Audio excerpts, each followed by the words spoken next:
शेतजमिनीच्या व जुन्या वैरातून पती पत्नीचा भरदिवसा कोयत्याने वार करून निगृण खून केल्याची धक्कादायक घटना करजखेडा चौरस्ता तालुका धाराशिव येथे बुधवारी 13 तारखेला दुपारी 12:30च्या सुमारास घडली।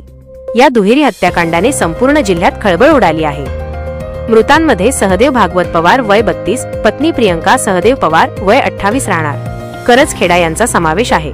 संशयित आरोपींमध्ये हरिबा यशवंत चव्हाण वय 55 व त्यांचा मुलगा जीवन चव्हाण वय 33 दोघे राहणार करजखेडा यांचा समावेश आहे।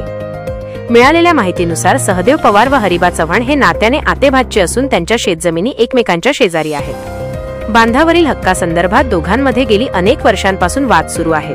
4 वर्षांपूर्वी या वादाच्या पार्श्वभूमीवर सहदेव पवार यांनी जीवन चव्हाण याच्यावर जीवघेणा हल्ला केला होता। त्या गुन्ह्यात सहदेव पवारला तुरुंगवास झाला होता। तो महिनाभरापूर्वीच जामिनावर बाहेर आला होता। सहदेव तुरुंगातून सुटल्यापासूनच चव्हाण कुटुंबाच्या मनात राग कायम होता।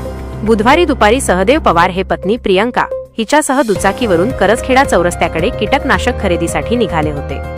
याच वेळी हरिबा चव्हाण व त्याचा मुलगा जीवन यांनी 4चाकी वाहनाने त्यांच्या दुचाकीला जोरदार धडक दिली। धडकेनंतर पती पत्नी रस्त्यावर पडताच दोघा आरोपींनी कोयत्याने सपासप वार करून जागीच त्यांचा खून केला। प्रत्यक्षदर्शींच्या म्हणण्यानुसार हा हल्ला इतका अचानक व निर्दयी होता की पाहणाऱ्यांचे अंगावर काटा उभा राहिला। काही नागरिकांनी पोलिसांना कळविल्यानंतर तातडीने बेंबळी पोलिसांनी घटनास्थळी धाव घेऊन पंचनामा केला। हत्याकांडातील आरोपींचा शोध सुरू असून त्यांना पकडण्यासाठी विशेष पथक नेमण्यात आले आहे। या दुहेरी खुनामुळे परिसरात भीतीचे व अस्वस्थतेचे वातावरण निर्माण झाले आहे।